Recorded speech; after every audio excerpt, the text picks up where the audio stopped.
With the league director, Gavin. Fran, how are you? Great, Jamie, thanks very much. Glad to be here. Yeah, we're just at the end of the league launch for 2019. Some news lines from your speech. What sort of things did you speak about? Well, I suppose we have two competitions that are being announced today, and one is the champions of the SSE Electricity League will play the champions of the Danske Bank Northern Ireland Professional Football League at the end of the season, and I think that's a welcome one there. We'll have further announcements of that in a couple of weeks' time, but that's very welcome by the clubs and everybody in general. And the other one, of course, is the Under-13 National League is going to kick off this year, and that gives us a step on the ladder again, the first step for people, for players, young elite players, under-13s, under-15s, under-17s and under-19s, and that's really been working well, and that's building the future of the league. That's where our players will come from. We've also have some leagues outside of that don't have representation of senior football, like in Kildare, in Kerry, in Mayo and in Monaghan. And that's part of the FAI's overall strategy, to develop the senior game in those counties. Yeah, this game, the North feeds the South as well. Like the Satanta Cup was around for years and it was a great competition. You know, it stopped for a few years as well, so it's the first time that we've had something like this in a number of years. Yeah. How did the deal come up and how will it all work? Well, I suppose it's something over the years the clubs have been saying to us, is there any chance of the Satanta Cup coming back? And because that's what it was known as. And I think this initiative was between the FAI and the IFA. And initially it'll be the champions, and for the first couple of few years, and it may grow, we don't know, but I think it's just welcome that it's a welcome return for it, and I think it's good to see it really is. Yeah.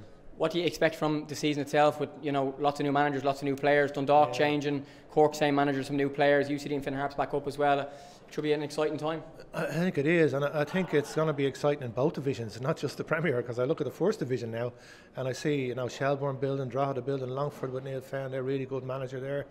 Tim's in Drogheda. And Ian is in Sherb. And outside of that, you've got lots of other clubs around there that are going to be pushing as well. Galway under Alan Murphy, you go through them all in that division. In the Premier, you're just looking at Dundalk. I mean, that Dundalk team there, they nearly managed themselves at this stage. They're really a strong group of players. You can see the bond between them now, because they haven't lost anybody this year. They've actually added to the squad. They have a new management system in place there, and I think they're going to be the benchmark. But just looking at the match last week when they played Cork in the President's Cup, and you could see it there that Cork side, John Caulfield has some good, very young players there, and they're starting to gel a little bit. You could see that just coming in the early stages. Derry would be very good this year. A lot of good sides. St. Pat's, looking at what Harry Kenny's doing there, it's under the radar. A lot of good, creative players, and I think they'll be ones to watch as well. And with Waterford, but you can go through them all. It's great to see UCD back. I mean, they're going to be a significantly good team, and it's also great to see Finn Harps back in there, and those derbies up there between Derry City and the derbies, and then when they play the local rival Sligo up the northwest there, it's going to be healthy, and that's what we want.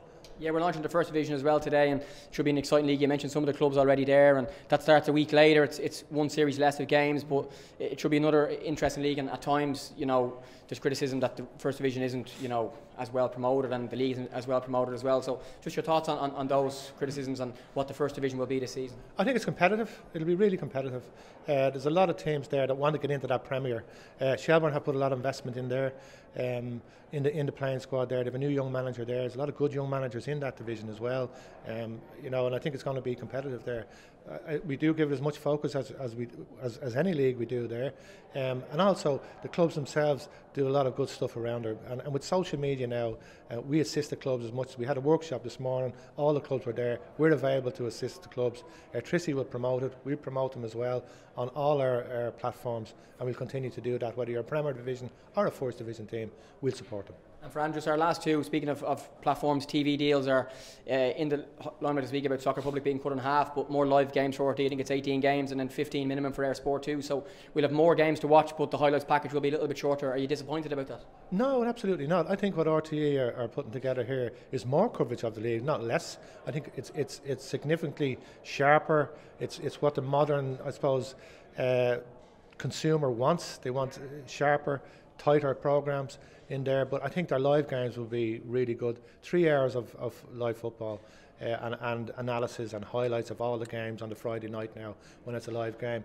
That's significant for us. You know, that adds to what Air Sport are doing with their coverage, which is really good over the last while. So I think we have two partners in our broadcasters between RTE and Air Sport. It's going to enhance the coverage of the league. That's going to be good for everybody. And it's the first launch in years and years that we haven't had Stephen Kenny here as a manager.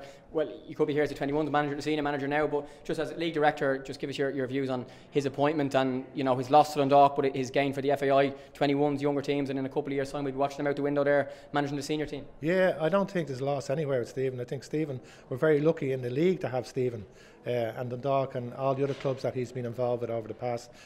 He's a great guy.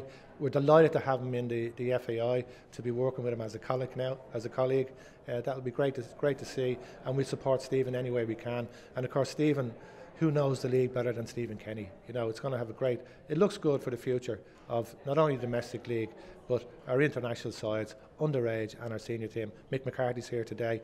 Mick will do a fantastic job for us, and Mick knows the league well. Fran, Gavin, thanks a million. Enjoy the season. Thanks very much, Jamie.